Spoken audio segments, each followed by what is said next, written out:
Good evening, everybody. Welcome to a special and one day early edition of SkwawkTalk on Socialist Telly. Welcome to the program this evening, and I'm delighted to welcome our guests. So far, we've got Lisa Bentley from Safe Ed for All, and we have Damien Cornish-Damo, who's one of our Socialist Telly stalwarts.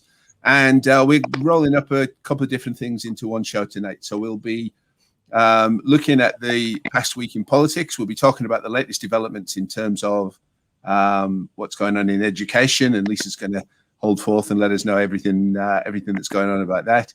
And at the same time, as and when the information becomes available, we'll be breaking the news about who the Northern Independence Party candidate will be in the Hartlepool by-election, which is a selection meeting that's underway at the moment.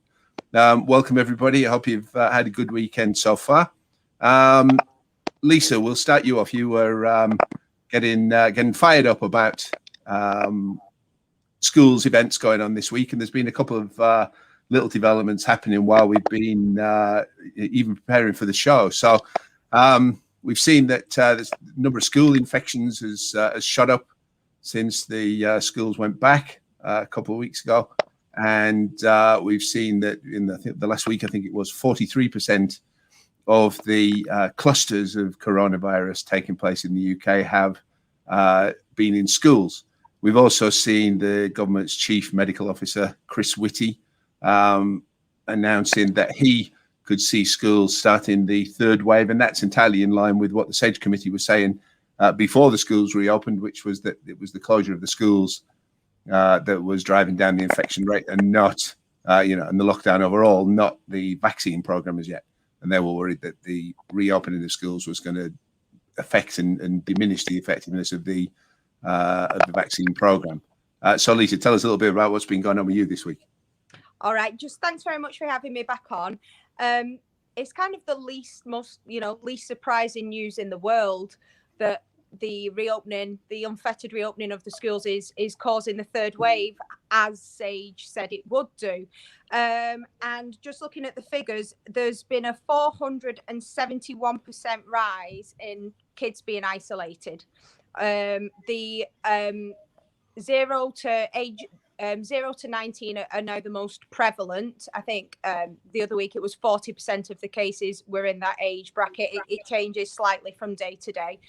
But, as predicted, as SAGE said, it's causing the third wave. And, looking at what's happening on the ground, it's not surprising. There is masks. In secondary schools, they had one safety solution, basically, which was to put kids in masks, but they're now optional. And, there's the parts of the Tory right who are pushing to get rid of masks altogether, so they may even be dropped after Easter. And in primary schools, there's absolutely nothing. There's nothing at all to mitigate against aerosol transmission, and we're seeing that now. And when Boris Johnson's saying about the third wave washing up on our shores, that's absolute nonsense. To quote Professor Christina Bagel, it's absolute bollocks, because it's already here. And it's spreading in our schools. But typically, who can we blame? Let's blame the foreigners. That's what the Tories are doing. Just give us that number you mentioned at the top of the that bit again. How many hundreds of percent? 471% increase in isolations, in school isolations, which is absolutely staggering. Just where I live in Wigan, which is part of Greater Manchester. And since in the last 3 weeks, in Greater Manchester, there's 100 schools in the county of Greater Manchester, over 100 schools that have been affected by COVID-19. In Wigan, it's up to 28 schools in 3 weeks are shutting down. The schools that are shutting down on the first day. It's not shutting down, but there's a school near where I'm from, Shevington High School, and this isn't classified information. This is in the press. I think it was about the second day. There were several cases in year 8, so they were sent home. There were 8 positive members of staff, and this is just within a few days. So I just despair. I absolutely despair. Sorry, I'm not having a séance. This light keeps going off for some reason. So yeah, it's absolutely appalling. And then, where's the opposition on this? I mean, me personally, my kids haven't been back in school since last March, because tell me another situation where you would have 32 bodies crammed in a room with no ventilation, or crack open a window a little bit, no mask, no social distancing. So when I get told that we've got rigorous safety mitigations in place, it's nonsense. There's nothing in place nowhere. In international advice to the WHO say, catch it, bin it, kill it. That's what you need to do to overcome COVID. But in primary schools, that's all you've got, that and hand sanitizer. Yes. So like I said, my kids haven't been in school. And as opposed to being supported, this is something I spoke about. I don't want to make it all about me, because it's happening all over, all over England.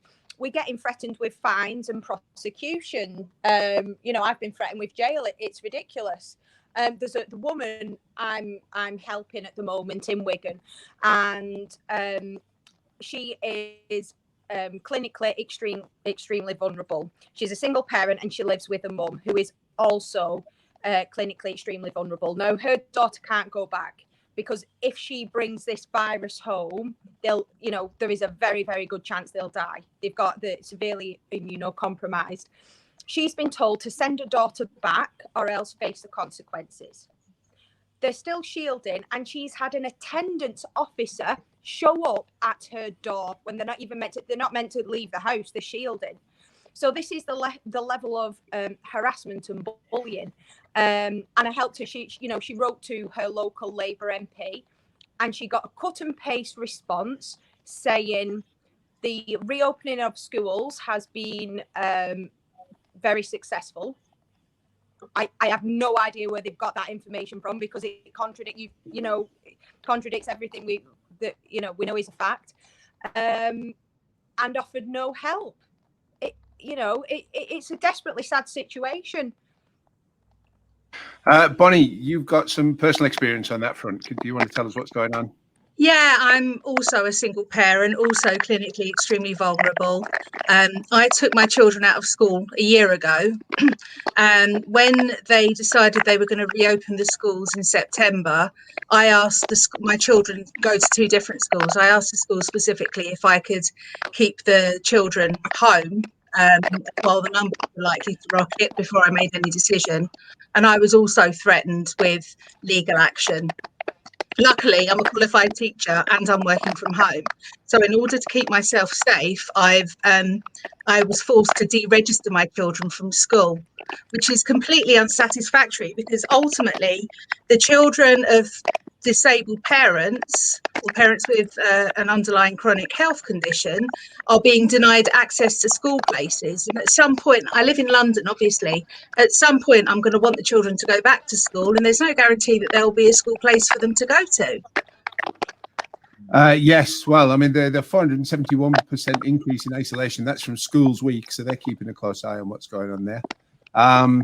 We've also seen that, I think it's at least 271 teachers, I think, have died so far because of COVID-19 through the pandemic. And there's news as well that the study in Rome showed that 50% of long COVID cases happening there were among children. So, the consequences for kids are not insignificant. I'll just apologise to viewers. We've got a little bit of kind of tappy noise coming through from somewhere. I'm not sure what's causing that. We will resolve it as quickly as we can. And maybe I can just get each of you in turn there while I drone on a second, just to I'm going to mute each one and we'll see where that noise is coming from first. And that sounds like it's stopped. Lisa, that might be a tap-in coming through on your feed there. Damo, Lisa mentioned about Boris Johnson trying to blame the third wave on foreigners coming across from France, washing up on our shores, I think was the phrase that he used. When in fact, it's Sage is saying that it's down to the lifting of the lockdown. So tell us a little bit about politics and the coronavirus. Well, when Boris Johnson talked about foreigners that are causing problems in this country, I always reminded of the fact he was born in America.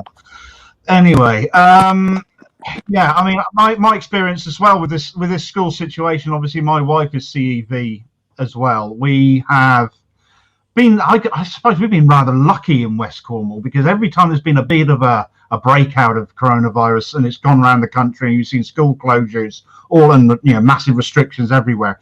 Cornwall, by and large, has dodged a lot of the worst of it. However, this time round, my children have returned to school as they always have before, and for the first time, there has been a case in their school, positive case amongst the student population. They had a staff member previously, but this time it's one of the student population in my daughter's year. So we pulled the children out straight away. We thought, well, blaming Nora, we've ridden our luck too far this time, and it's now increased to 4 cases at their school. So, this is pervaded every corner of the country essentially now.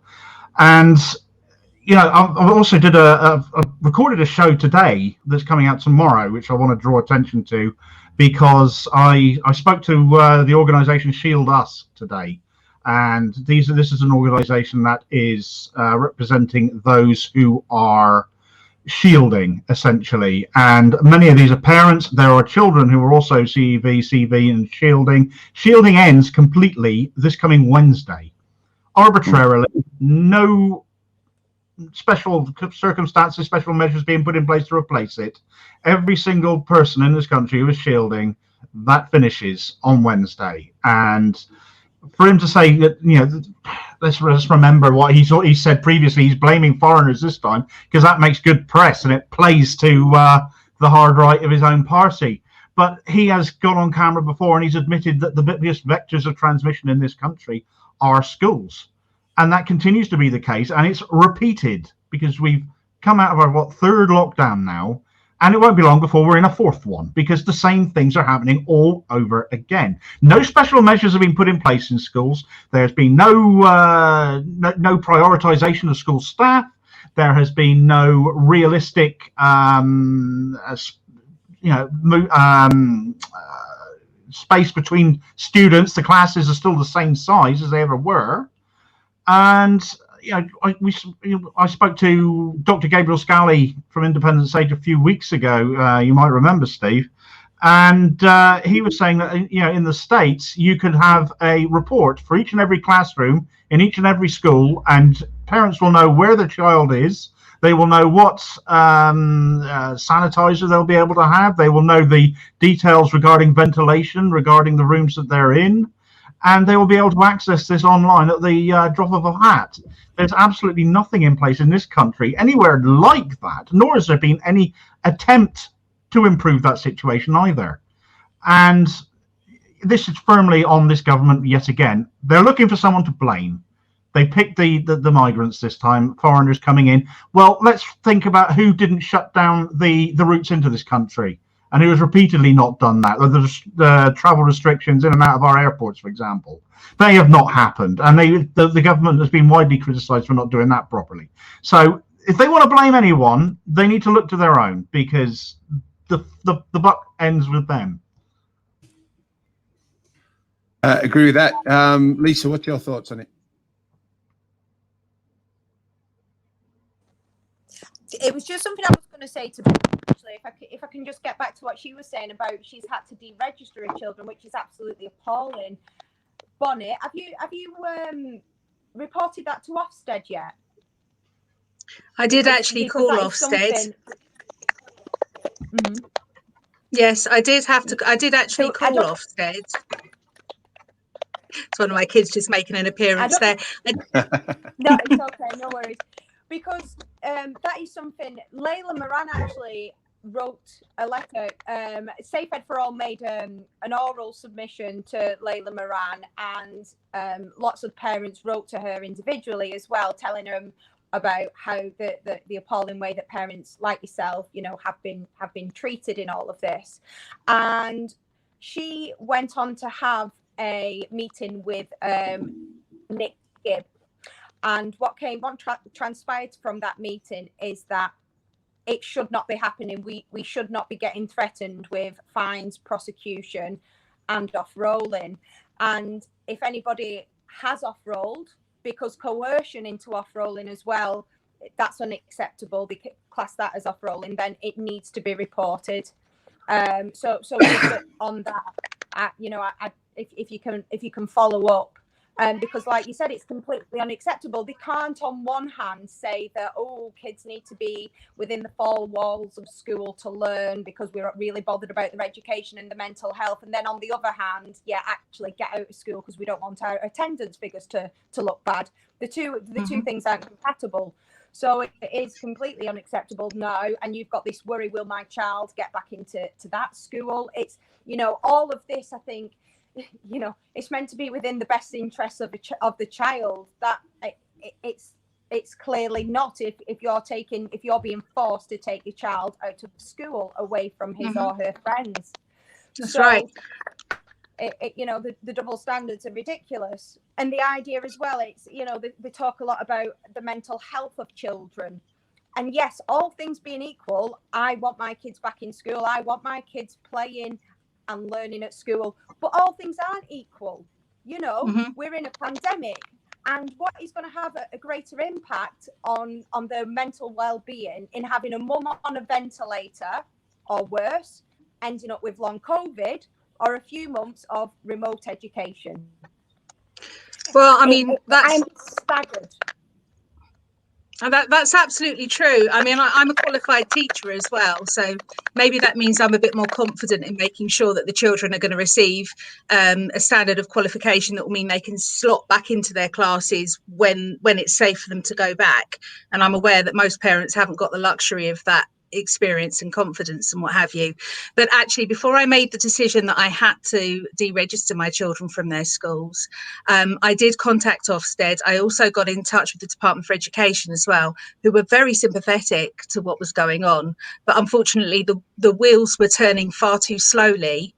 I was being threatened that I had to get them back into school 2 days hence, or that they would start legal proceedings. So I had to make a decision pretty quickly. And so that's where I am. I mean, the schools, to be fair, it's not the school's fault. This is coming from local authority level, not from the individual schools. So it's really not their fault. And if it becomes safe very soon for the children to return to that school, I'll gladly send them back. But I was also mindful of the fact that I know lots of other children as well who have been back at school and being at school and then school shut and being back at school. That sort of uncertainty is incredibly bad for children's mental health. Children need to know if they're going to learn at all, they need to know that they're safe, that they're what to expect tomorrow, and that they're gonna be properly cared for and their needs come first and foremost. In the current circumstances, I really struggle as a qualified teacher to see how the children are actually gaining valuable knowledge and education in school anyway. These are strange times. Absolutely. And Lisa, you were telling us before the show about Yvonne Fauvague and the exchange you'd had with her. Do you want to bring us some information on that? Yeah, so just going back to this parent, Yvonne isn't my MP, Lisa Nandy is my MP. That's kind of another story, but going back to the Yvonne email. So the mum in question, as I've said, is clinically extremely vulnerable, single parent who lives with her elderly, clinically extremely vulnerable mother, and they've got a teenage daughter. And really, it's desperately sad. I mean, it's heartbreaking that when we say about people's mental health being affected, we're talking about women who are spending the mum spending the day crying in bed because of the horrendous pressure and situation that they're put into. The idea that you can go to jail, literally, that you can be prosecuted for protecting your kids in a pandemic. It's mind-blowing. The school in question, to add insult to injury, they put on the Twitter feed pictures of what is happening inside the classrooms. And it wasn't an isolated incident. There was a couple of lessons. There were no masks, not one. It wasn't just like one child, so they might have, a medical reason to not wear a mask. No masks, no social distancing, and no windows open. And this is the same school who is sending, emails, sending attendance officers. So, it's not something you want to do, right, to your MP. You're only going to do it if you really need help, aren't you? You're not going to sit there thinking, I'll write to my MP today for something to do. So these women are desperate. So I helped them write this letter. The first one was ignored. The second one, it's like, this is a case of urgency now. We need your help. We know that schools have discretion. This was settled in a pre-court hearing with the, what's the name of it? Public. It escapes me at the moment. Mark McDonald, it'll come to me in a minute. Push this through, and basically it didn't get to court because the government said, actually, no, you head teachers have discretion, and in cases where there's a vulnerability within the family, they should be using it. This was then reiterated again by Nick Gibb to Layla Moran, that schools have discretion. So we put all this in an email to Yvonne.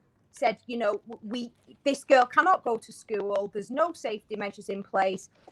I'm not sure if she read the email because it was copied and paste. Safe Ed for All sent an email to Kate Green asking for, unequivocal, saying that masks should be worn in class and to ask for fines to be stopped. And it was the same kind of language. And I can read you some of the things. Nothing was done to address this woman's case. We got things like, school is the best place for social and emotional well-being. Well, not if your mum ends up on a ventilator, it's not going to be.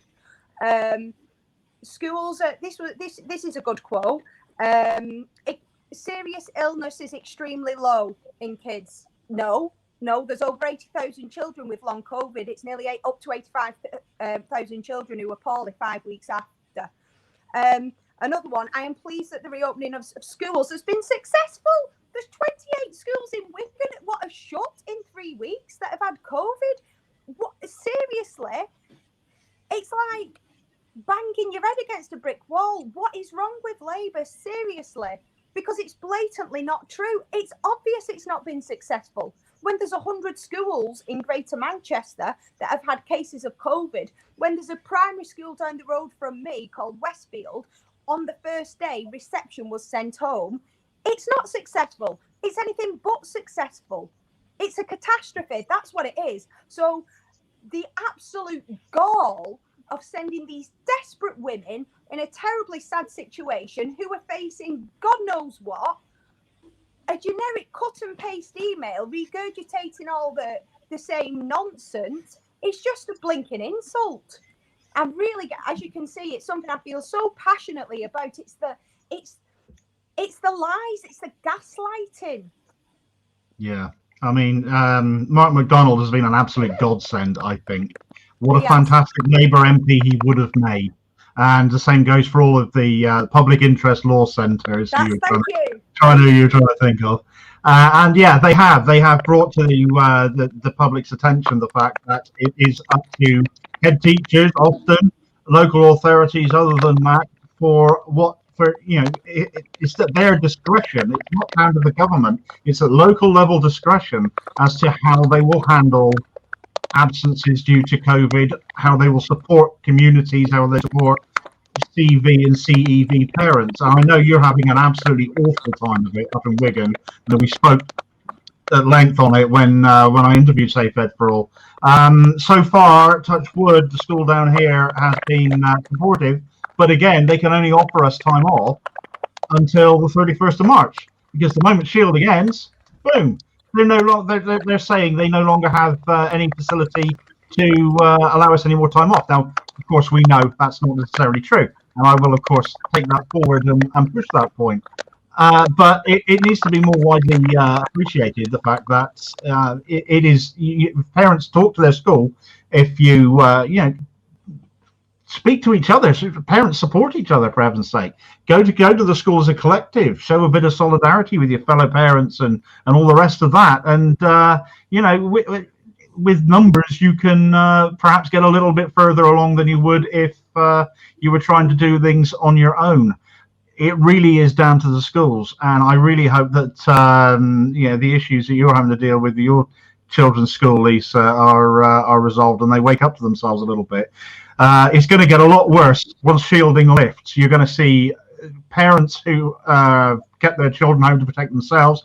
There are children, of course, themselves who are clinically vulnerable or clinically extremely vulnerable. There's no vaccine approved for anybody under the age of 18 right now. So these children are being, put in a situation they should not be. It's not right. It's not logical. It makes absolutely no sense. And for the third time, we know it's a mistake, but for the third time, they're going to make it. And are we going to see Keir Starmer stand up and say for the third time, no ifs, no buts, no equivocation? Well, just break in on you there, Demo, because there's a comment in here from Twitter user Tallyho Toff. They're not sending the class home if there's a COVID case, just the kids sitting next to the COVID kid. Yeah, happened at my school. Have you guys come across this? Is that an accurate assessment of the way that the school? The child in question that's called it first, that flagged up our attention, was what we are told is one half of a set of twins. And my daughter shares a health and social care class with one of the twins. She isn't sure which one. She's not been sent home, but from what she's been told, the only people that were sent home were the children from her form, the affected child's form, who were sat immediately adjacent to them. It just defies belief. I mean, a bubble is, originally we were told the entire bubble will get sent home. And so often in schools, this is an entire year group, but that's not happened at my child's school. I've pulled my children out, and the number of cases have risen to 4. It's going to keep rising. I mean, I do wonder whether with the upcoming Easter holidays coming up, whether things will sort themselves out in that regards, with a couple of weeks away and a couple of weeks with affected children isolated. But so often children are unaware that they've actually got it because they're not necessarily ill themselves, even though they could have long COVID in the long term. If they could be transmitting it amongst their family members. But because so many children don't exhibit any symptoms, should we say, they're asymptomatic, we don't know how many households this could keep circulating amongst during the holidays. And when we come back to school afterwards, are we going to be, am I being too optimistic? I don't know. All I can do is just hope for the best. I don't want my children to be out of school. I want my children to be being taught. It is the best place for them to be taught. I want them to do well in their lives, but they're being let down. And children across the country are being let down because they are not being supported in the right way, in a meaningful way, by this government. And the opposition is nowhere to be seen, as you've quite rightly said, Lisa. From education campaigns that I've been involved in as a parent and as a teacher, it seems to me it's about time we had a parents' trade union. Because if we put our voices together and campaign for things like the end of the pointless and stressful SATS exams in primary schools, the end of the SPAGS test, and protection and safety first for children in our schools, as a collective body like that, with a recognised union who could work in cooperation with the education unions too, we could maybe force for a real change. Because what we're seeing now is individual families having to make the case one by one, whereas collectively through an organised union, we could probably make a much bigger dent on our demands. That's good. Lisa, let me bring you back in. I've just unmute you because we're getting that clicking noise through again. But we're going to move on in a second and talk about the Labour Party. I mean, one of the obvious things with the Labour Party is the situation, with the lack of opposition on schools. The question for the show tonight is, has Labour got a future? What's ahead for the party? We saw Keir Starmer, no ifs, no buts is one thing. The opposition on to masks and fighting against the unions on the issue of masks in classrooms was another. We've also seen this week frontbench Labour MPs, without any rebuke whatsoever, praise the scenes of the police wading into peaceful crowds with batons and the edges of their riot shields, and saying that is a proportionate response to what was going on in Bristol. Has the Labour Party got a future? What is Labour doing? Let's start off on schools. And Lisa, if you start talking, I think the clicking stops. Right. Okay. Yeah, it does weirdly. Sorry, I don't know what's going on with my silly clicky phone. Sorry about that. So yeah, just as Labour got a future, $65,000 question. I mean, me personally, I actually voted for Keir Starmer. So I'm not coming across as somebody who has always been against him. I voted for him to be Labour leader, and I've left the Labour Party. To say I'm disappointed is the euphemism of the century. I'm more appalled. So it started, I started when the Labour leaks came out. That was something, and I was really upset and I was gutted about it. But I carried on the way that nothing was done.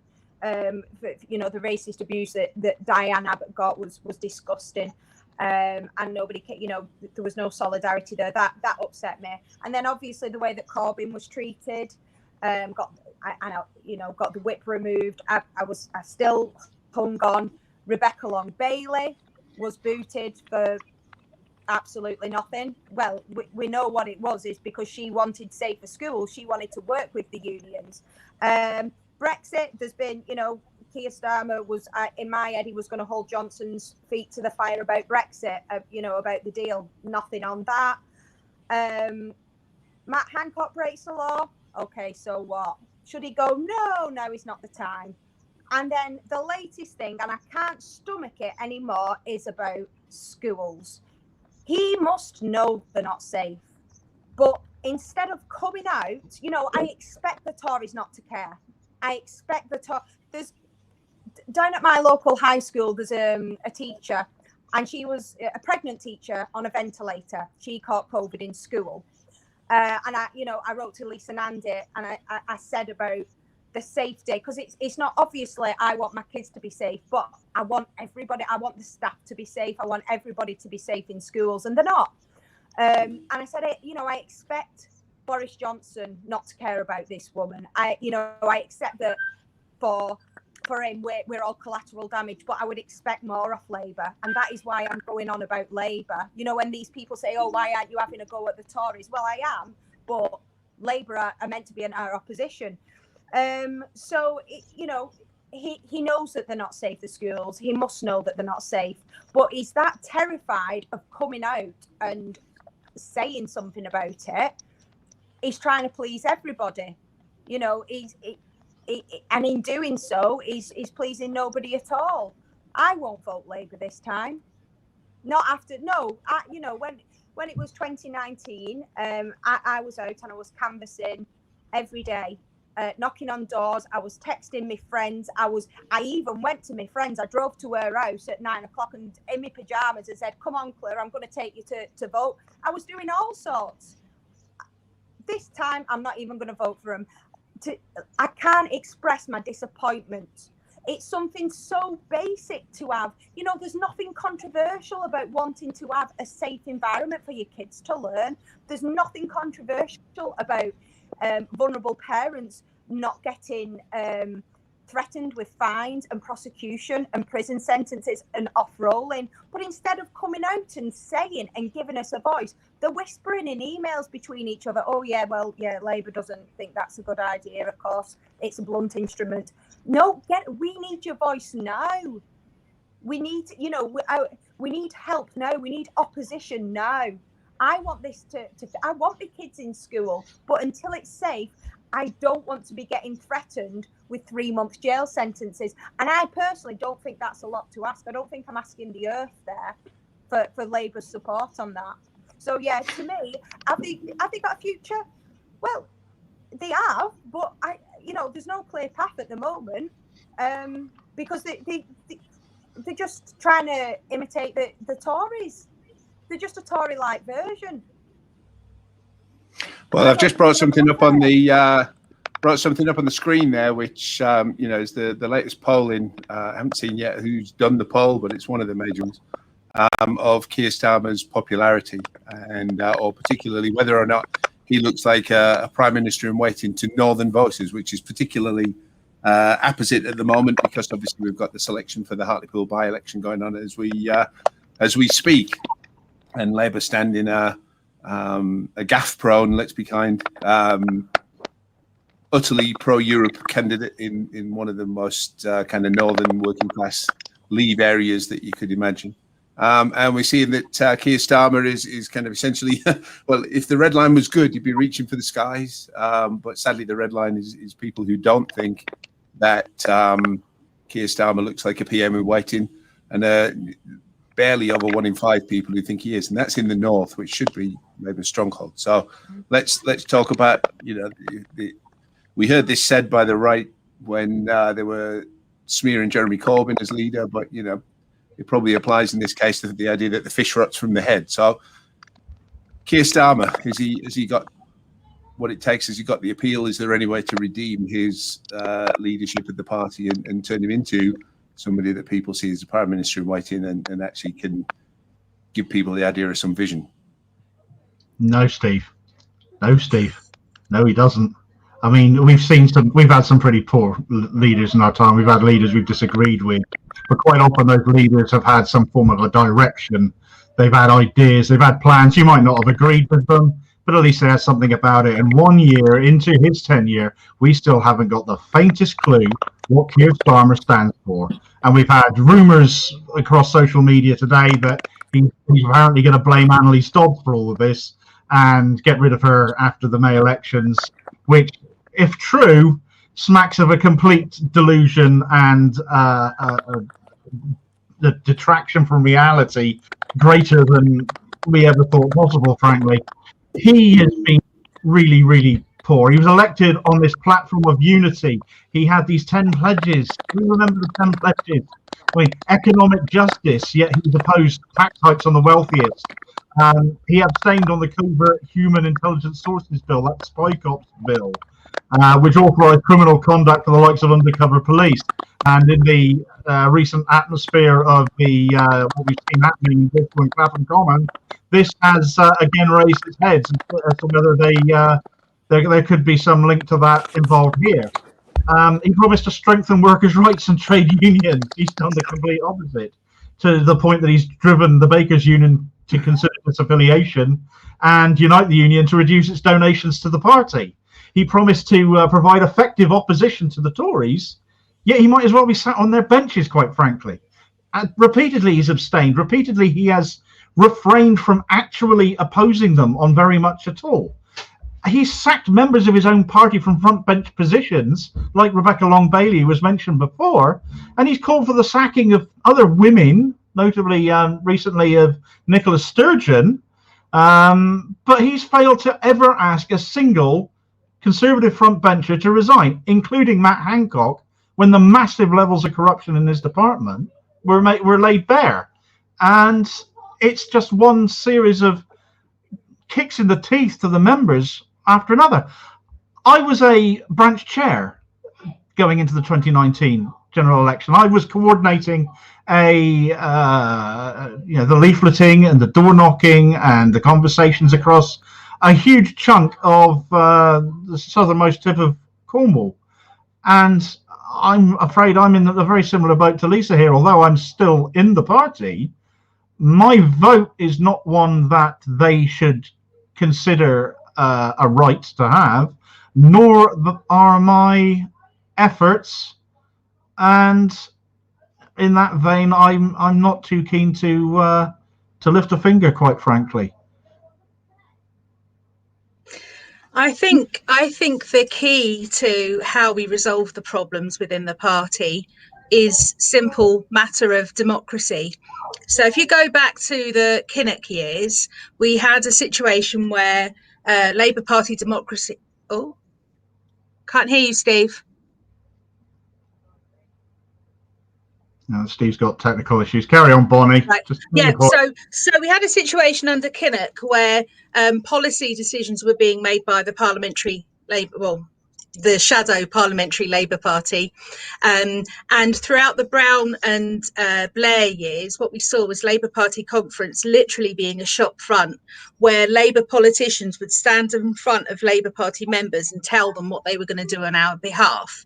And then what we had with Jeremy's leadership was a reintroduction of the democracy we should have had within our party. We saw policy discussions at CLP levels, root and branch members attending all sorts of meetings to make proposals for policy decisions and so on, and true voting conferences, which I was lucky enough to be delegate to on behalf of my CLP ever since Jeremy was selected, which was really good because I was able to put forward policies that we had agreed as a constituency party, and we got votes on them, and that sure enough became policy in the manifestos of 17 and 19.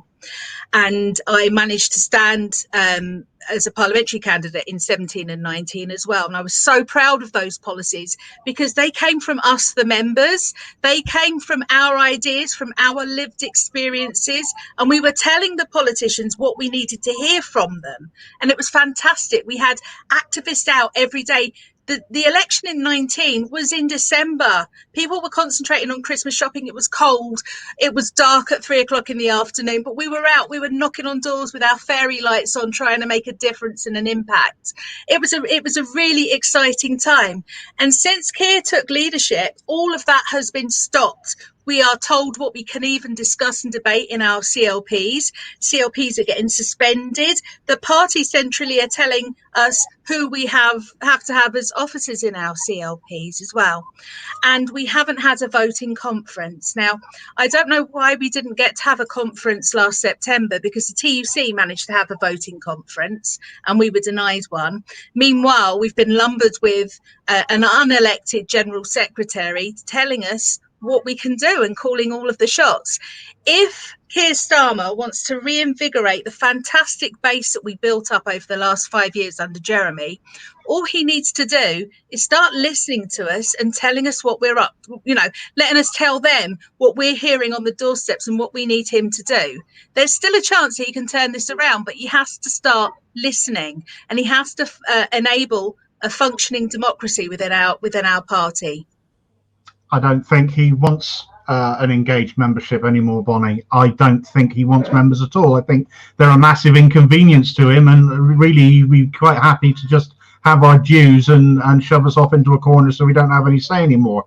It's what Tony Blair and Peter Mandelson attempted back in the day, but not so underhandedly as this. I mean, it's blatantly dodgy, especially when we have an acting general secretary right now. He's not ratified in any way, shape or form, and he has acted like a petty dictator, riding roughshod across local CLPs and imposing regional to take over and run AGMs and all the rest of it to absolutely disastrous effects, blatantly rigged to the point that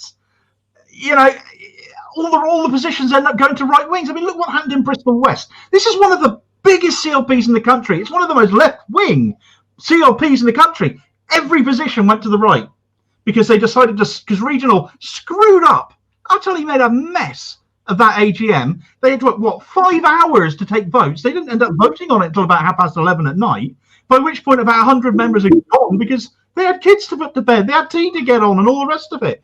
It was an absolute farce, and you cannot tell me it was not intentional.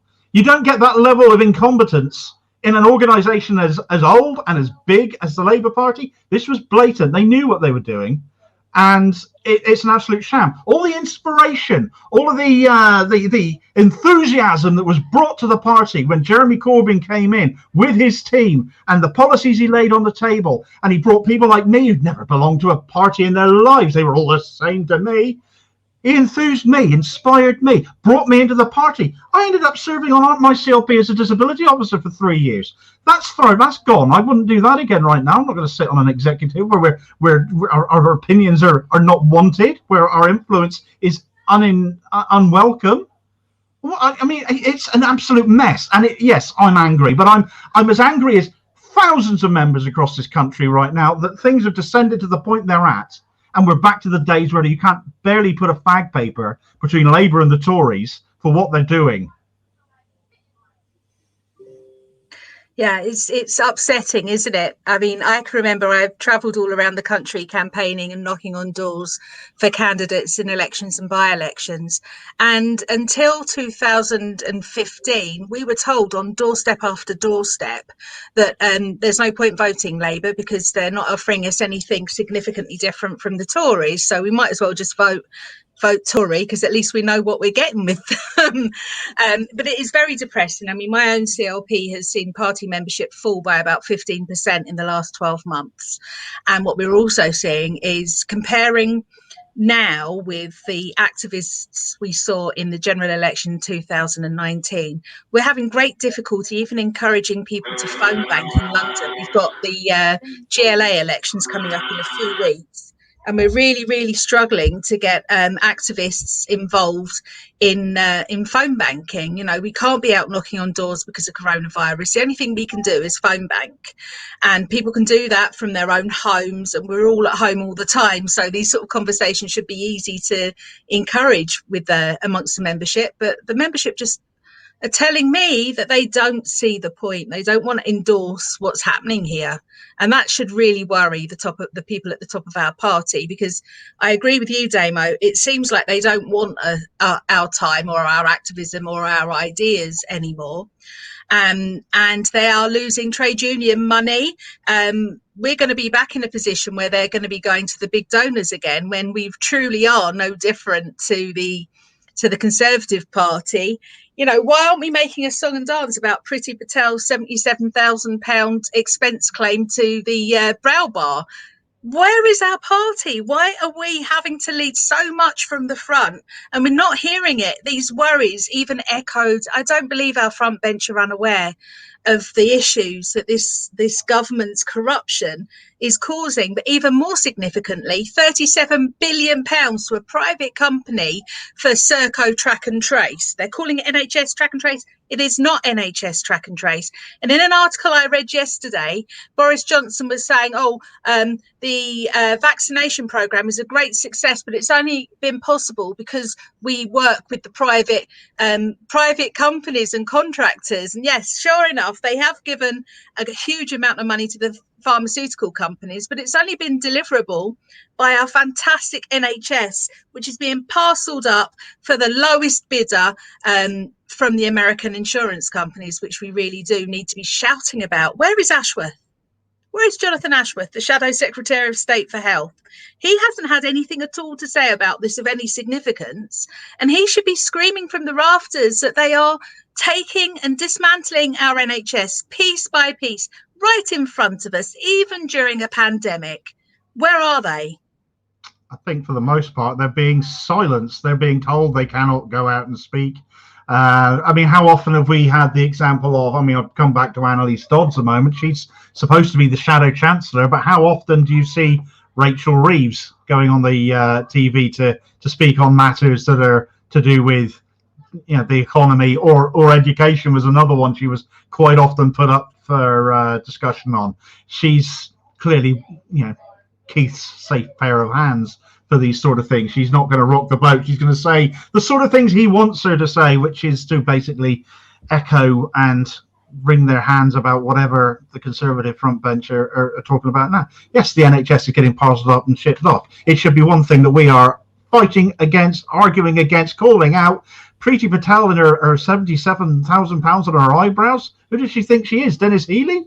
I mean, and not only that, this eyebrow bar went into receivership or something 2 years in 2018. So something else is a little bit fishy about that. But again, there's no investigation. The Labour Party are not calling it out. They're not demanding an investigation to find out why this money, public money, our money, is being blown in such an inappropriate way. And of course they've said, oh well, it was for PPE. But no, you have a procurement process for PPE. You don't use the Home Office credit card for that. What are they up to? Eyebrows and cupcakes. It's all right for some. Well, it's very strange, and I mean, it's not the only area we've seen. We saw, well, obviously there was the riots issue. Well, not riots, protests, and the police rioting in riot gear and beating people to a pulp. We've seen the lack of opposition on the Patel issue. We've seen recently Matt Hancock be let off the hook by Keir Starmer while he busily called for Nicola Sturgeon to resign, even though she was ultimately found not to have done anything worth resigning for. And we've seen the Tory takeover of Liverpool this week not only be unopposed by Keir Starmer's front bench, but actually encouraged, clapped, waved, applauded Keir Starmer offering to hold his coat by means of his proxy Steve Reed. Not Poxy Steve Reed, Proxy Steve Reed, speaking on as Robert Jenrick's opposite number. And so let's talk Liverpool for a little bit, because there's a lot of people, and I have to say I'm among them, who think that Liverpool risks going the same way that Scotland did, from a Labour stronghold to a Labour wasteland if they keep this going. Now, Lisa, if you're happy to come in on that, you're the nearest, apart from myself, to Liverpool. Tell us a little bit how that looks from a northern perspective. Need to unmute yourself there. Yeah, in Wigan, it's like halfway between Liverpool and Manchester, about 40 minutes from each. And the plan just looks where I am. Just drape yourself in a Union Jack and, be a Tory-like version. And that's the only plan. And I don't know how that is going to win back the North at all. It's not. It's trying to build back the red wall. In Wigan, there's Makerfield, which is Yvonne. There's Lisa Nandy, which is Wigan Central, and then there's Lee. Lee went blue this time for the first in 2019 for the first time in 100 years, and there is no plan. I don't know. I don't know what to say, because it just seems like they're imitating the Tories and hoping that will work. But like I said, if you want to vote Tory, you will go out and do it. At least you know what you're getting. I mean, Liverpool is no idea what Labour's about, and they're just losing the supporters like myself. I was talking to a lad. It was a few weeks ago, actually, just on the checkouts in Tesco's. And he was talking about Corbyn and saying, I'm not sure about Starmer, though. I don't really know what it's about. So losing the young vote as well. There is no, it's not inspiring anyone. No, Liverpool is the reddest corner of the country, as you well know, Steve. I mean, it is almost as red as my face on this call, really. It's an absolutely dire situation. I can only call it traitorous, quite frankly. He has betrayed everyone in Liverpool who puts a cross next to their Labour candidate to allow the Conservatives to just come in with their commissioners and take over the running of the city for the next 3 years without a peep, without a squeak, no opposition whatsoever.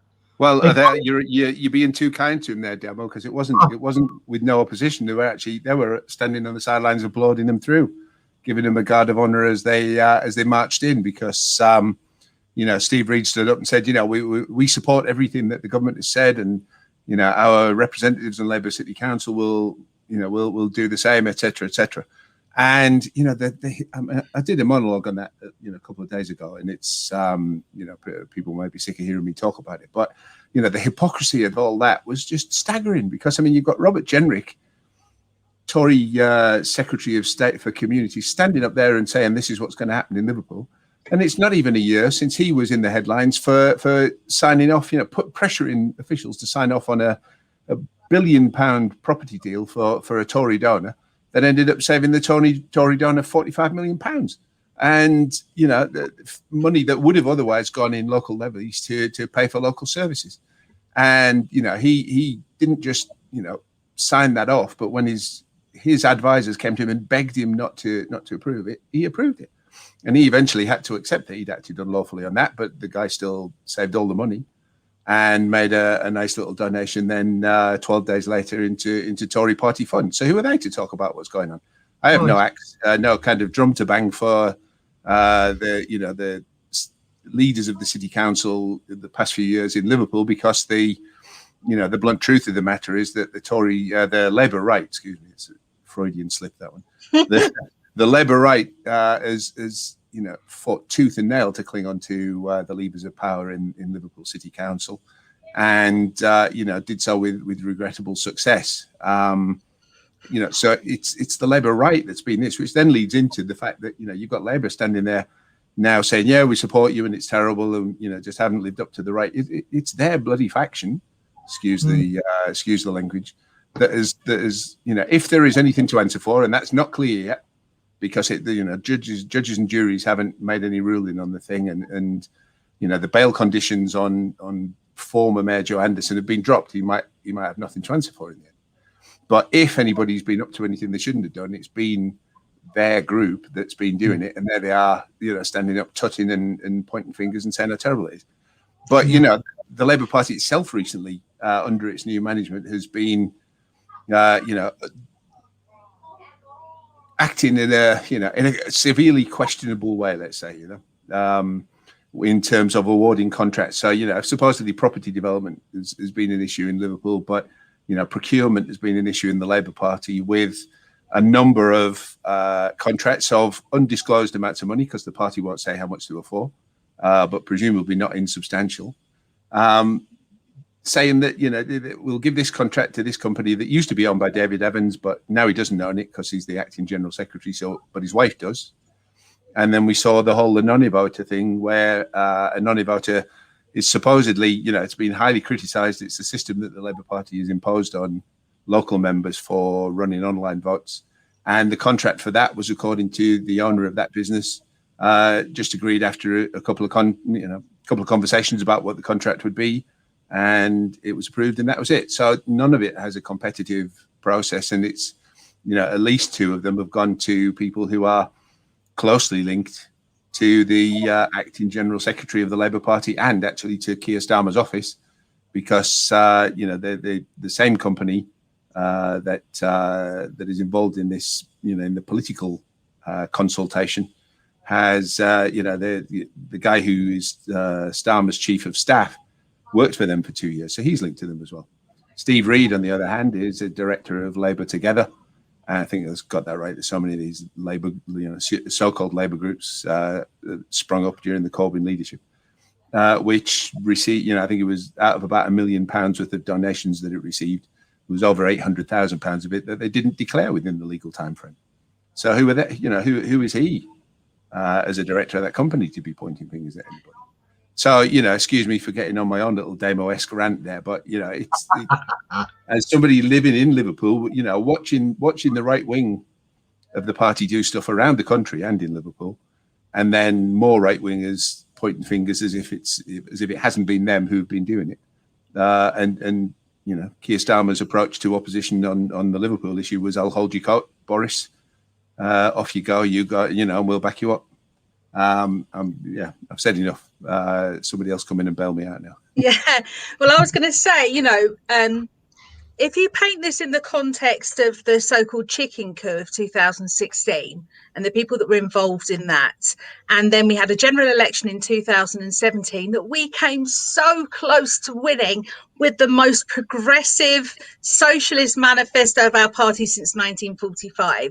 And then there were reports that was hijacked by people inside our own party. Obviously, we're still waiting for the Ford inquiry to be fully released, stopping the party from succeeding. If a rank and file member works against the Labour Party, they're kicked out of the party. So we've got some serious questions about the officials that were allegedly allowed to wreak that havoc on us when we were working so hard.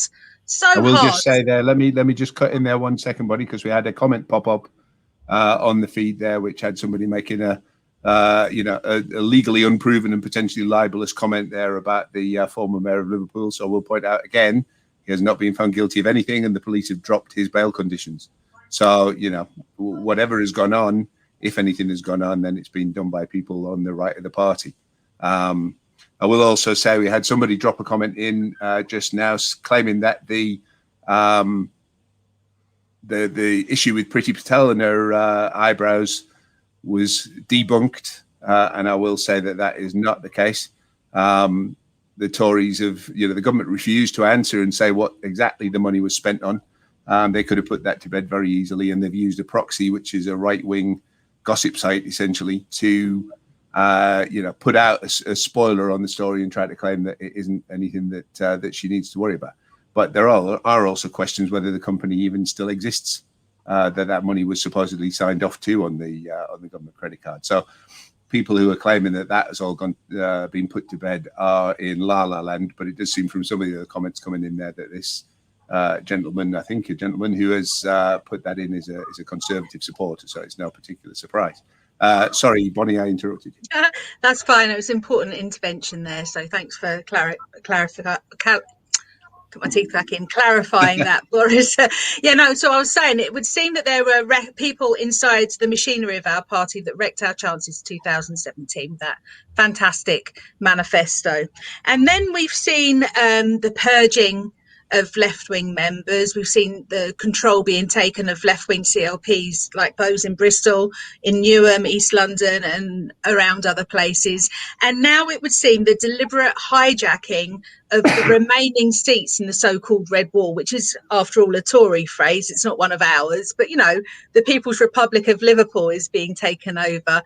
They did this before as well, of course, obviously, with the militant tendency, as they were called in Liverpool. So this is all tried and tested policies that these guys are using here. It's very hard to look at all of this and think it's anything other than a deliberate sabotage of our party, and that's really worrying. Yeah. I mean, I would say on the comments that are coming across on the bottom, I would always urge people to check that they've got their news from Socialist Telly and not read it in a newspaper. But of course, when you come, this Liverpool situation is everything's been done. Everything that's happened in Liverpool is down to corruption, apparently. And as Steve has said, there's been nothing proven regarding any corruption or anything like that. And the police have indeed dropped the bail conditions for former Mayor Joe Anderson. And of course, when you look on the other side of it, Starmer has held Boris's coat for him. But the Conservatives, we mentioned Robert Jenrick, we've mentioned Matt Hancock. These are proven examples of where wrongdoing has been done. These people have not been sanctioned. No charges have ever been laid against them, and not one of them have had the decency or the honour, as MPs used to have once upon a time, to stand down and resign. They just carry on regardless, and nothing gets done to them. Yet they've been allowed, this government of wrongdoers have been allowed to come in and take over in Liverpool, where no wrongdoing has yet been proven. It makes me sick to my stomach, and I can perfectly understand why Steve had so much to say on the subject as he does. If this was happening in West Cornwall, where I am, you would have seen the rant from you've never seen before. But it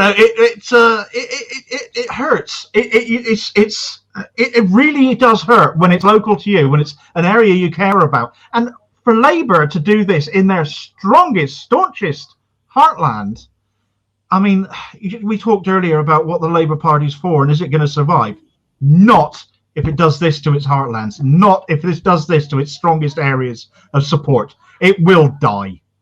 And then where will we be? Because you bet your bottom dollar the Tories will always persist, because people who vote Tory because they're more interested in looking after themselves than caring about anybody else, frankly, in my opinion. Anybody else want to carry on? Lisa's shaking her head. What is there left to be said after that important contribution there, Damo? Well, let's talk a bit about Hartlepool, because that's the hot topic tonight, with the new National Independence Party being in the middle of its selection process, still ongoing as I understand it. I'm told they've had such an influx of members in the past week that they'll have quite a lot of votes to count in that area as to who's going to be the candidate. With the Thelma Walker, who has been on Socialist Telly previously, former Labour MP who quit the party altogether in disgust at Keir Starmer's behaviour and the direction of the party under him. She's in the mix there, along with I don't know how many other people, but that selection will be announced here as soon as it comes through. What in fact, let's have a look. Let's talk about that specifically for the moment. So again, we're not endorsing the National Independence Party before our various opponents and enemies try to use that to get us all kicked out. But it's political analysis as to what's going on there. In 2019, if the Conservative and Brexit Party vote had been combined, Hartlepool would have had a Tory MP, presumably from that, and as it was, Labour squeaked through on the rail because the right wing or the pro-Brexit vote was split.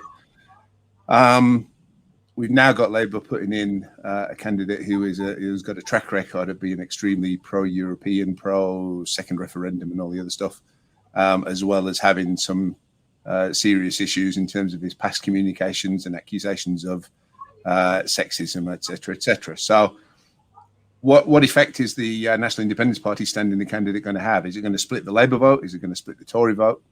Might it be a bit of both? How do you think that's going to turn out? Well, I think it's a little bit. Well, it's there is a party that is formed. It is appealing to socialists. That has been very much its raison d'etre. So in that regard, I would be very, very nervous if, as a Labour member, which I am, if I was a Labour member in that area and I was desperate to hang on to Hartlepool, which is a seat that has been held by Labour ever since it was created in 1974. They held on to it in the last two elections, mainly because that right-wing vote was split. In 2017, it was UKIP that split the vote. Most recently, it was the Brexit Party, which is now Reform. I'm not sure if they're actually standing again this time. Steve, do you know if they're standing? But no, I don't think they are in this instance. At least I haven't seen. So somebody just tweeted there, and it flashed up on the screen briefly that it's I might have said the National Independence Party. I'm not sure, but it's the Northern Independence Party. Northern Independence. Yeah, the North will be withdrawing my passport if I'm not careful. And but I mean that it is an area that's very close to my heart because I'm a smoggy by birth. I'm an adopted Scouser these days, but I was born in Teesside, just on the other side of the river. From Hartlepool, so it's two sides of the same coin essentially on either side of the River Tees there. But this idea of northern independence. I mean, is there realistically going to be a Northern Republic, or are they looking to stir up the pot and try and make something else happen? That's probably a question only they can answer, to be honest with you. I mean, as a Labour Party member, activist, officer, and so on, I'm horrified by the party's choice that they're putting to stand to replace the outgoing Labour MP in Hartlepool.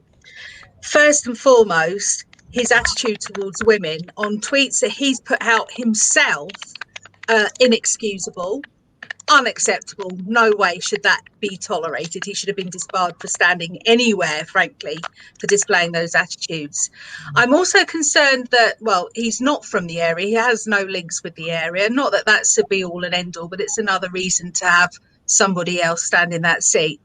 But one of the key things that I think is really important that sends a lot of signalling, as far as I'm concerned as an NHS campaigner, is that he's involved in NHS groups that are supporting the breakup and privatisation of the NHS. He's a doctor, he's a GP. As a patient, I wouldn't want him looking after me. I certainly don't want him representing me in Westminster. So it looks to me again like the powers that be within the Labour Party are deliberately trying to sabotage our party. I can't think of any other explanation for the candidate they've put forwards. No, they picked a guy who is from a short list of one. It's a short list of one. We won't impose any candidates anymore. We'll let people pick their own candidates, because you can pick your own candidate in Hartlepool as long as it's this one.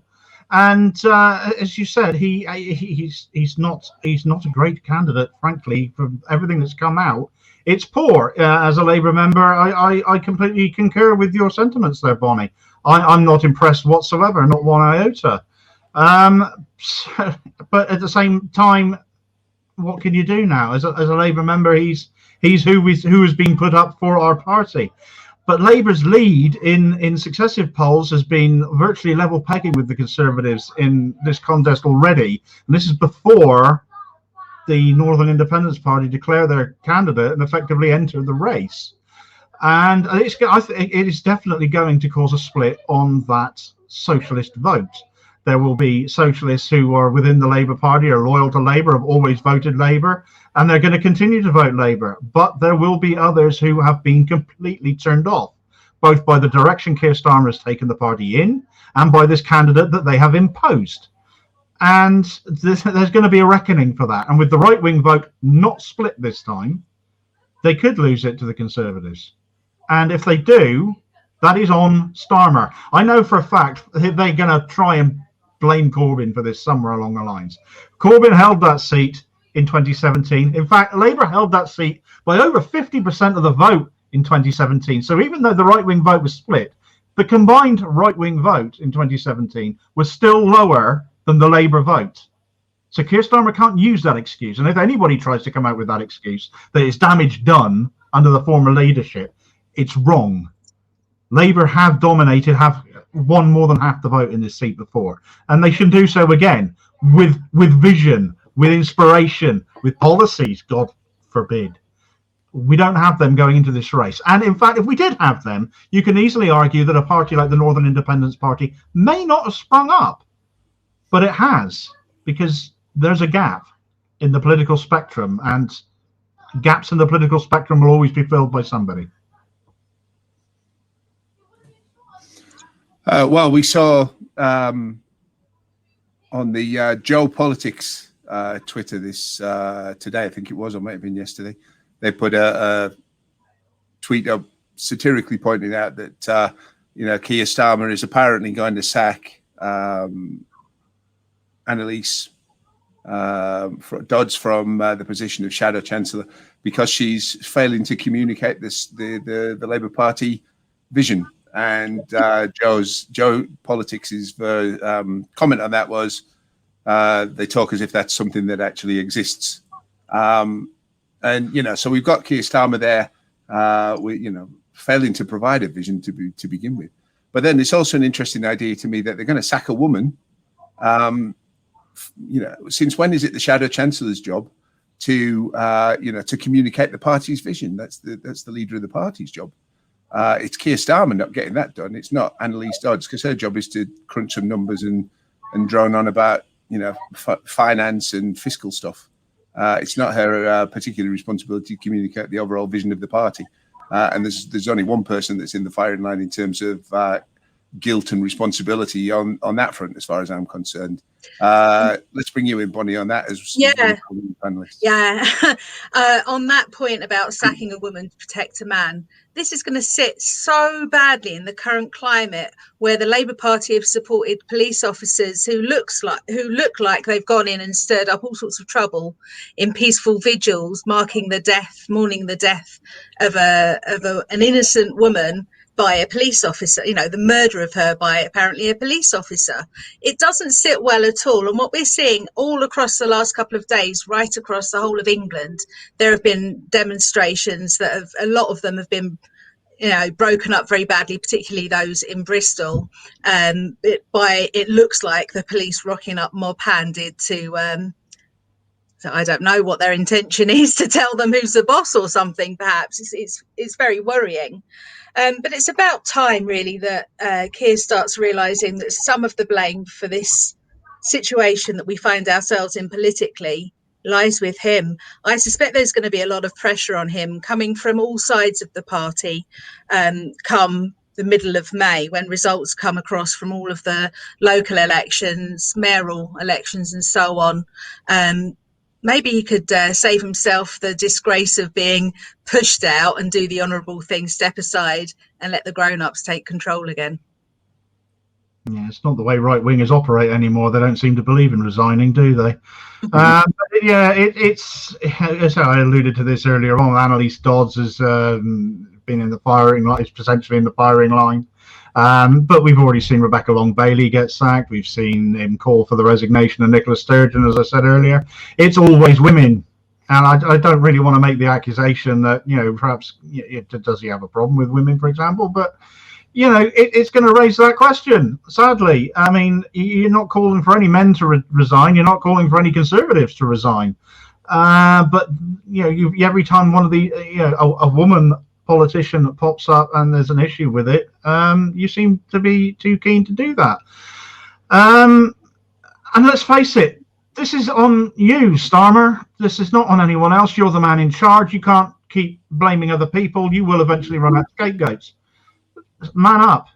Take responsibility for what you have led this party to, because it's on you. And if anybody needs to resign because of bad performance or because messaging is not cutting through, what messaging? I would echo that sentiment from Joe. Then it's on you. Lisa, you had a hand up. Need to unmute again. Yeah, it's just a very small point, really. Going back to, I think it was it about November time, and Andy Burnham, as Mayor of Greater Manchester, stood up for the North, stood up for Greater Manchester, and opposed the government. I think they were saying, "Oh, you can have 20 minutes." It was peanuts. I can't exactly remember the exact sum. And the response that he got was overwhelming. I mean, it was all over Twitter. It was the new Jon Snow, King of the North. And I think that is, indicative and showed it's what people in the North, it certainly is where I am in Wigan now, because even people who have voted Tory all their life, there is a climate of change. I've said I will not vote for Boris Johnson. And when Andy Burnham stood up and actually opposed the government, people were doing cartwheels around here. They were absolutely made up that somebody had the guts to stand up and say, we are not having this. We are not being pushed about. We're not taking your SIJT. And, I'm surprised that Starmer didn't learn for that, because it was a breath of fresh air, and it just shows how sadly lacking our Labour leadership is, for the fact that Andy Burnham came along and he was like, like I said, he was King of the North. It was all over Twitter. So yeah, just that small point, really. That's all. I don't think it's a small point. I think it's it just shows the desperate hunger among what would, if we look even at the 2019 result, what was it, 12 million votes or something that we had. So, 12 million people there looking desperately for some actual opposition, and failing to find it, and how tragic that is for the country, that in a situation. And let's not forget, we heard, and people, make a meme of it quite often, but this idea that Labour would be 20 points ahead if it was, if it wasn't Jeremy Corbyn, and all of a sudden we have, not Jeremy Corbyn, and a Prime Minister who is, responsible for 100,000 and more deaths in this country, and Keir Starmer's popularity is plummeting, and Boris Johnson is managing to maintain it with the help of the media. Fair enough. But it's still, it's appallingly bad that it is that way. Demo, talk for a minute. I'm just told there may be some news, and I'm going to go and get that now. Drum roll.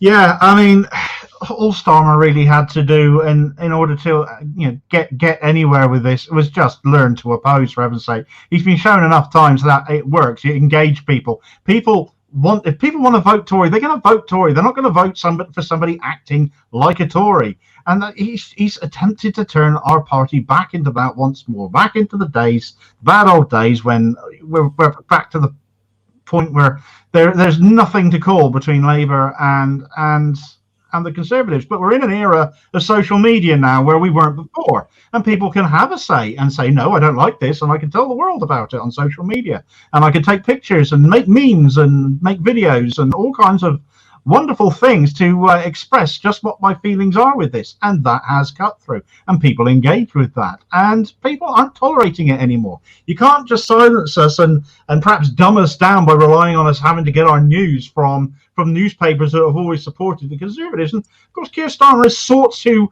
play up to these newspapers by writing behind paywalls for Rupert Murdoch's rags and whoever else. But it doesn't cut through to Labour members doing that, because Labour members don't read those papers. Labour members know better than to read those papers. And we're certainly not going to pay their paywall fees to find out what on earth you're talking about. You're trying to appeal to Conservatives who are only ever going to vote Conservative, not Conservative light. And you're annoying Labour members by doing that, because they don't want to vote Conservative. They want to vote for something that opposes them. The Conservatives make their lives bad, make it hard. They make like everybody poorer, make everybody's lives, make everybody suffer, frankly.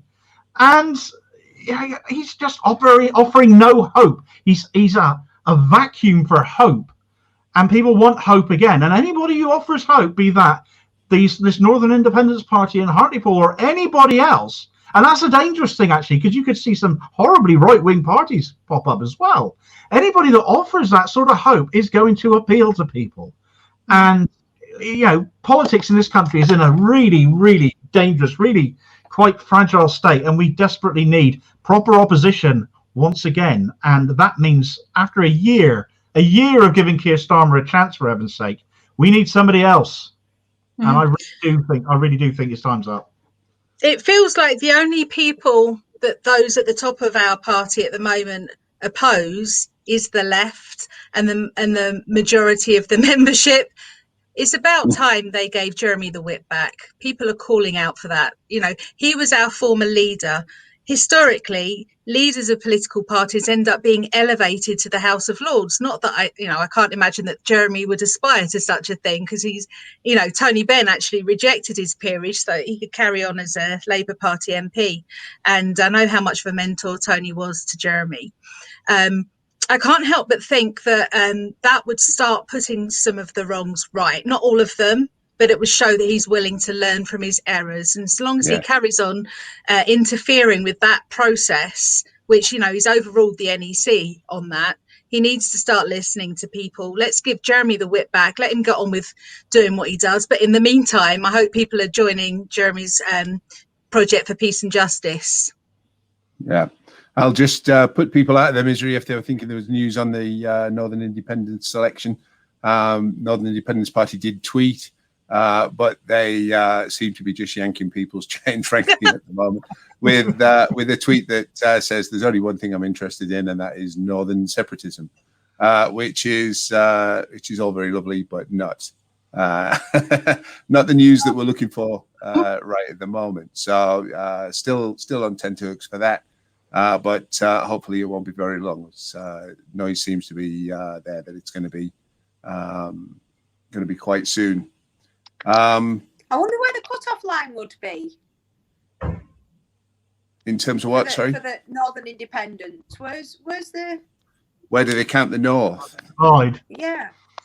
I don't know. I mean, if it was me, and it isn't, but if it was me, I'd probably make it the old Danelaw. Anywhere that used to be ruled by the Vikings, but which would give us a fair chunk of the country. But that would include London, Steve, which is good to me. Yeah, they say they want their independent north of the country to be called Northumbria, which is nowadays it's a kind of the far north of England, I guess, before up above Newcastle. But in the old days, it used to be a kingdom taking up a fair chunk of the country. Somebody's saying on here down to the Humber. So we'll see. We'll see. And but they seem to be serious, even if other people don't think that it's going to be, that it's a realistic prospect to get an independent North. I know a few years ago when there was a move to have an independent kind of regional parliament for the North, I would have happily gone for that and given the North more say, because they get mistreated regularly by a South-centric government, whoever's in power, really. But wasn't to be, and it didn't get through. So let's see Northern Independence, and let's see who they select to stand for them against Paul Williams and whoever up there that the Tories are putting forward. I have a little bit of a concern about independence being granted or otherwise to countries, regions, and so on, because what we've seen very recently is the interference of Westminster's Labour Party with Scottish politics going on as well. So on the issue of regional independence, we haven't sorted out national independence yet, and the interference of the Westminster government interfering with what's going on elsewhere. I mean, there's no way that Victoria Street should be dictating what happens in Liverpool. There's no way that Westminster should be interfering with what happens in the Scottish Parliament. You know, it's we're a long way from a cluster of Soviets, for want of a better word. Sure enough. Somebody quipping here, I presume everyone in England wants independence from England. Is that funny? Is that funny because it's true? Because my God, it's I just Boris think Johnson's Plague Island, frankly, at the minute, isn't it? So with the way that Westminster, both parties regard other areas of the country and are imposing their will and interfering, for want of a better word, as Bonnie has implied, that the way that Labour are carrying on in Scotland, for example, it's little wonder that talk of independence of certain regions of the country has continued to grow. And I think there's a bigger appetite for it now across various chunks of the country, quite frankly. I mean, you could dice the country up into all manner of ways at the moment to go independent, and you can leave the Conservatives in their flag-draped flag shagger land. Well, you can't call it the United Kingdom anymore, can you? But you say Cornwall for independence, really. But Well, what we want is, well, as socialists, what we actually want is a workers' independence party, maybe. That used to be the Labour Party. It'd be good to have it back like that. Well, yeah, Democratic Socialist Party that's currently neither democratic nor socialist. So that's about the long and the short of it, really, at the moment. So, I mean, you mentioned Flag Shaggerland, and I mean, there's almost a humour to that kind of little Englander mentality, that you can poke fun at in some ways, and it's it can be very blinkered. But the shocking reality at the moment is that it's not Flag Shaggerland. It's becoming fascism land. It's becoming totalitarian, the totalitarian kingdom, let's say, rather than the united one, where democracy is being cast aside. That the government is, for a long time now has been doing whatever the hell it wants. Even going back to 2017 when the election result was very hung, and the Tories were breaching all kinds of ancient practices and protocols for Theresa May to cling on to power and eventually kind of scrape through and just about hang on with a hung parliament, but with the Tories being the biggest party, etc. So, are we even a democracy? I saw somebody tweet the other day that, and I think they were joking because I couldn't find the actual, an actual edict on it, but that the United Nations had ruled that the UK was only a weak democracy now because of the amount of undermining of it that's gone on.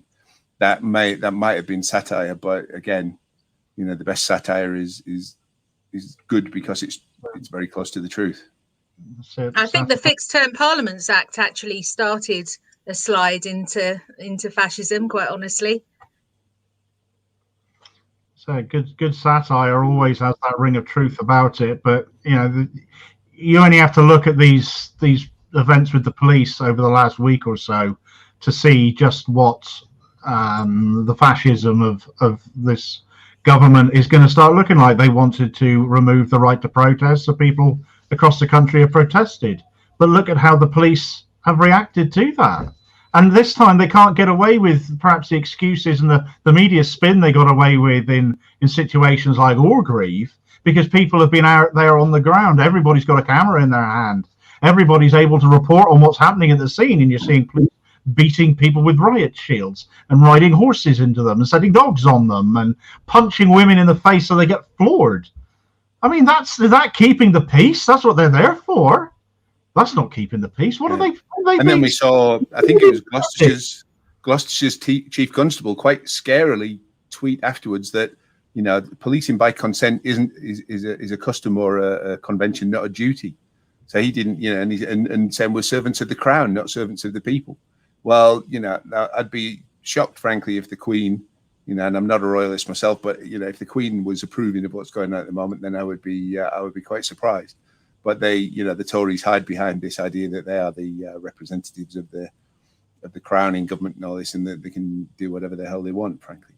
But the frightening kind of police state that it's become, and the Fixed Term Parliament Act got to mention, other things I've had to mention, but the Spy Cops Bill and the Chiz Bill last year to give immunity to British agents and troops who inflict torture on people.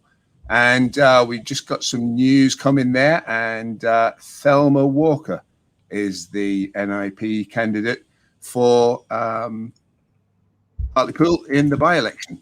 And Thelma is a friend of the show. She's expressed an interest in coming on to talk about that. She was lucky enough to get selected, but it might be a few days before she can do it, because there will be quite an intense few days for her, I guess, in terms of getting ready for that. Damo and Bonnie, at least I think you guys know Sarah. What do you make of that selection? That's going to put the cat amongst the pigeons, isn't it? That is a former Labour MP who is now going to stand against Labour in a seat Labour has never lost. That's going to be interesting. That is going to shake the dynamic up a lot. Thelma, as you said, is a friend of the show. We actually were on air. She's come on a couple of times and spoken to us on a variety of topics. She's an extremely capable MP. She's an extremely knowledgeable and experienced MP, and a fantastic politician, and a massive, massive loss to Labour. But again, that is entirely on Keir Starmer and the way that he has conducted himself as leader of this party, that she felt she could no longer stand for this party. She could no longer even belong as a member. And now she's gone to another party and she's standing against him. And of all the I think there was 3 candidates on the short list in the end. But she's far and away the one with the most experience. She'd be the one, I would imagine, that Keir Starmer is going to have been most afraid of getting that nomination. What a sad indictment of where the Labour Party has been taken. Thelma was a very principled Labour MP and very much liked. She was the only of the 3 candidates standing for being the candidate in Hartlepool. She was the only woman. So we have got an organisation that is not the Labour Party selecting a socialist woman to run in what has been a pretty safe Labour Party seat. There has got to be some serious heads rolling in Labour Party HQ, because they've misjudged the mood of the public catastrophically, in my opinion. Lisa, do you know anything about Thelma? No, I don't. Nothing more to add. Just good luck to her. Yes, I mean, she wants that. Brilliant. She wants that, and she's a friend of the show, so we'll congratulate her without endorsing her candidacy on the program. But I think from my point of view, as a Labour member, despite smears and fake news to the contrary on a few occasions, the prospect of Thelma Walker matching up against Paul Williams would, it strikes me a little bit, in terms of, a mismatch of being kind of, I don't know, Muhammad Ali versus Mickey Mouse or something. It's just, it should scare the Labour Party a lot. I mean, maybe some of the erstwhile Labour supporters who then went Tory in the 2019 election because of Brexit might come back with the, to the Northern Independence Party. I don't think they'll come back to the Labour Party with a hardline Remainer up as the candidate. I'm reading there. Thelma got 69.7% of the vote, so that was an emphatic decision by what I gather is a much enlarged membership in Hartlepool for the Northern Independence Party. They had a flood of members in the last couple of weeks, and it's going to be a very interesting time up there, and a real measure of Keir Starmer's well, I hesitate to use the word, but Keir Starmer's tenure. I don't want to say leadership. Without doing any form of endorsement for Thelma on the show, it's going to be fascinating from an observer's perspective, because you have Starmer Labour versus socialism, essentially Jeremy Corbyn's kind of Labour, if you like, because Thelma Walker was, of course, a Corbyn MP. She was very loyal to Jeremy and was very much on the same page as him. So on that regard, it's going to be a bit of a test of ideology even. And it'll be very interesting to see which of the two parties come out on top, and whether either of them indeed take the seat or hold the seat in that respect. The danger is with our electoral system, of course, that the vote is split, and the Conservatives could end up taking this seat. But alternatively, is it potentially possible that the Northern Independence Party are going to completely rout that Labour vote? How badly has Keir Starmer misjudged the mood of the public? How badly has he upset Labour voters or Labour members? And how is this going to affect the way that campaign is run, especially in light of the way the Labour candidate has already conducted himself, and the things he's involved in and his track record? It's going to be interesting to watch, and I'm going to watch out for that next poll, which includes the Northern Independence Party, with great interest, just to see what impact this is actually going to make now. Yes.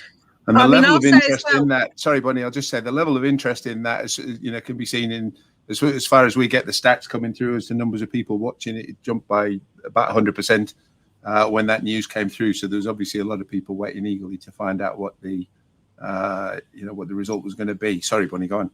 Yeah, no, sorry. I was just going to say, as a Labour Party activist, I said earlier, I've travelled all around the country campaigning in by-elections and so on that come up exactly like this one has come up now.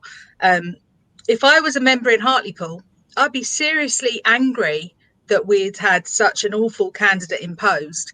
And I'd be wondering what on earth form would the conversations on the doorstep or on the telephone take, trying to persuade people to vote Labour.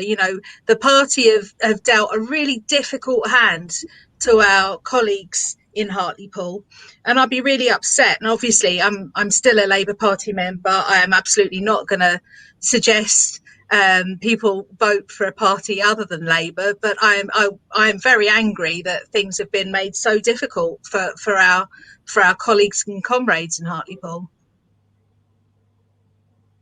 Yeah, and I'm told, I don't have a name, but the Tories are putting forward a farmer from North Yorkshire, which again is a bit of a mismatch in terms of the people of Hartlepool. It's not exactly renowned as a farming community, very industrial, working class area, and we'll see what they make of him. But again, the anger still over Labour's Brexit U-turn, driven by the current party leader, is going to be an overwhelming factor there, I suspect. Yeah, a farmer, from North Yorkshire. Yes. They may well be thinking that they're going to just sweep this up now. They're thinking, well, you're going to have a left split vote. They may be right. I mean, they may be able to put up literally anything, a dog or a pig, and they'd probably stick a blue rosette on it, and they might